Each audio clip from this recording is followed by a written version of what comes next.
Good afternoon, everybody. Thank you, Chair, for the introduction. So yes, I'll be talking about developing a campus-wide building information system based on open standards. The rationale behind this work was to integrate three distinct fields, so Internet of Things, building information models, BIM, and through an open messaging standard format, so through open standards.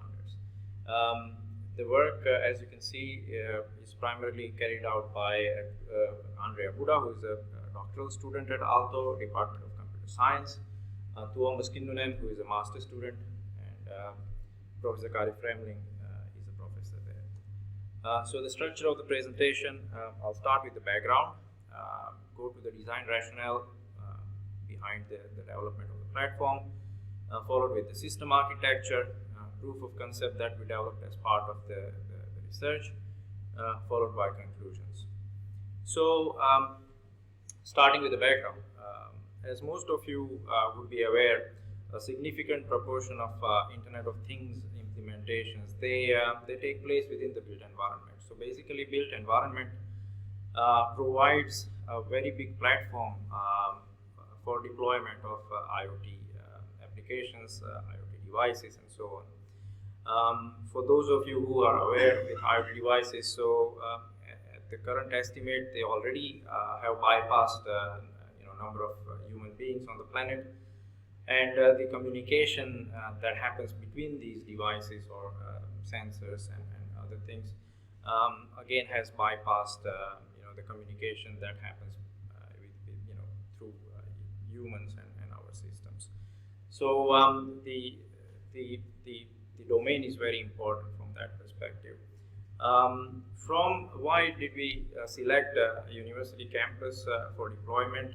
So they provide a rich test bed for experimentation. We already have a number of researchers, students who are working on a number of sort of different topics who can actually benefit from this, and we thought that we would develop this as a micro sort of ecosystem, for example.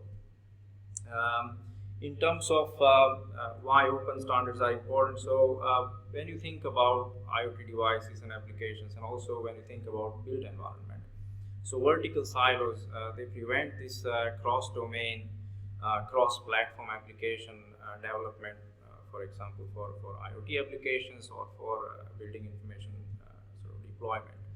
And so from that point of view, using open standards for communication is very important. In terms of other part where we develop the open platform in terms of why, how it is accessible to students and researchers, previous research into, for example, developing smart city type applications or smart campus applications that have been limited to lab-based environments, and we wanted to have something which is more on a live environment. So the research proposes a platform that integrates these systems through and building an open platform.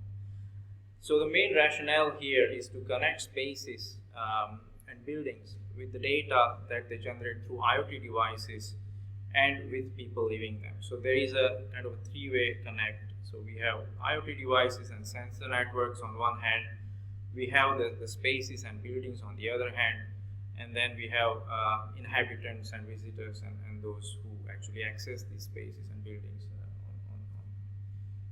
on that end. And we want to develop an end-to-end open source secure IoT stack from which devices, firmware to web services can communicate with each other, so which can reach end users.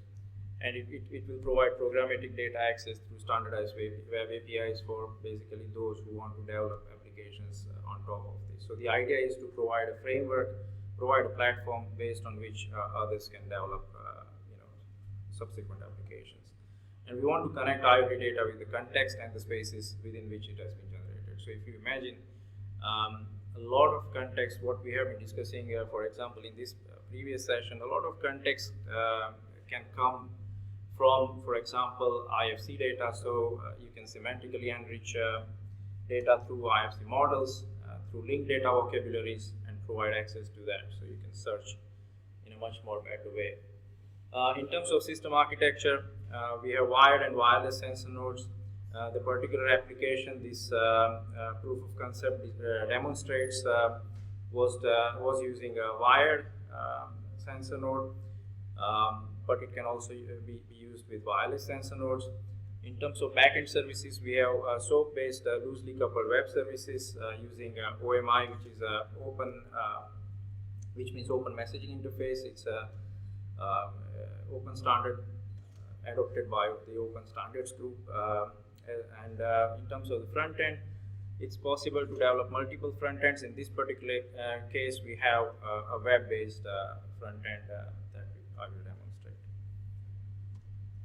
So just to talk about OMI and ODF, actually these are the standards developed by the group where, in Department of Computer Science at Aalto. So the standard is transport agnostic, which means that it runs on top of the existing transport level protocol. So you can basically communicate any type of information using these standards. So it's not limited just to any particular protocol. And in terms of just to talk about if we discuss, for example, what sort of communication standards are currently used in exchange for building the information data like OBIX and so on. There are more than 10 different standards available, so it makes it quite complex. And if you then go beyond, for example, with commercial systems like Philips or Siemens, then they have their own proprietary standards, which makes it even more complex. So the idea here is to use something which is open and can talk to all sorts of different devices and other sort of standards. So this can run on top of that. And the other major consideration is the publication and discovery of data, because it is one thing to actually have all these devices and sensors installed, but if you cannot search for them, or if you cannot really access them easily, then what's the point? So the idea is to make the discovery much more convenient and easy. It's payload agnostic, so you can basically communicate all sorts of different information through this, and it basically supports for subscriptions, so you can have either interval-based or subscription-based access. In terms of the proof of concept, so this was the tool chain we adopted. In this particular case, the model was developed using Revit, and we enriched it further by adding the sensor data and link them to the IFC elements. Then we exported that file to IFC. We updated the file and exported it further to OBJ format using IFC OpenShell, and further using AOPT, we then exported it to X3 DOM, which is a web-based 3D format and this is how the proof of concept looks like. So to access, you can first go through the map-based view, so you can select which building you want to. So this is actually Otaniemi is the name of the area where Aalto University is located. So that area is called Otaniemi. So we call the application Otaniemi 3D. And in the first screenshot there, you can see that in Google Maps the buildings are highlighted. So for example, if you pick computer science building, it will then give you 3 different options. You can go for the 2D view, which gives you the plan view with the heat map. You have the 1D view, which gives you the time series kind of history and the current data for the sensors, and then the 3D view, which provides another way to access the data.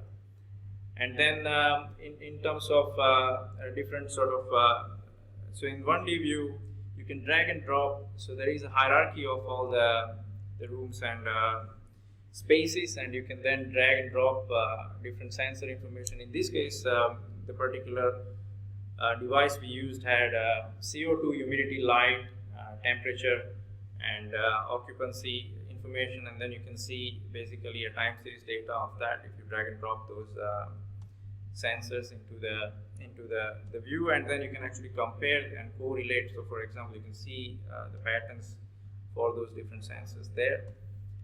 In terms of the 2D view, you can hover your mouse over the spaces and you can see what sort of current values are there, and you can also see historical values there, in a heat map format. So you can see, for example, which spaces are currently cold or from different point of view. So where the CO2 values are exceeding or something like that. And then we also had 3D view, which was actually enriched with these sort of 360-degree panoramas, where you can actually locate those sensors, so where they are installed. So the idea was that rather than just having a list of sensors, we would actually give the users a way to navigate, so where the sensors are located, which gives some context to the information. So in some cases, for example, if the sensor is located too near the window, then it may be giving a different sort of temperature value compared to if the sensor was located inside the room and things like that. So that's also quite important. In terms of the use cases, so at this particular moment, we have developed the platform. The idea is then to develop these kind of use cases further, and we want to open this to the students and the researchers. So one of the first use cases currently is this sort of a living lab. We have in the electrical engineering department, they have a project where they are studying the energy consumption usage. So they will be using this data, which has been collected over time, to analyze it and to predict sort of energy usage. And of course, it can be then opened up to other groups. Another application that has come up when we discuss with the campus facility managers, that we already have a room booking system, and through this they want to then extend it. So they want to make it more intelligent by routing the users to the rooms which are, for example, more suitable for them, dependent on the sensor values. So in terms of temperature, occupancy, and so on. For facility managers, another application would be as a live dashboard, and also to access historical data, that how the buildings are performing. And one of the other thing, if we actually integrate sort of and enrich this sort of data with IFC, is things like wayfinding, because then you have the spatial information integrated with the sensors, so that you can locate the users using the sensors in real time and then guide them. In terms of conclusions, we think that there is an opportunity to integrate and build open systems which take into consideration the built environment data, the IoT data, and sort of the open standards.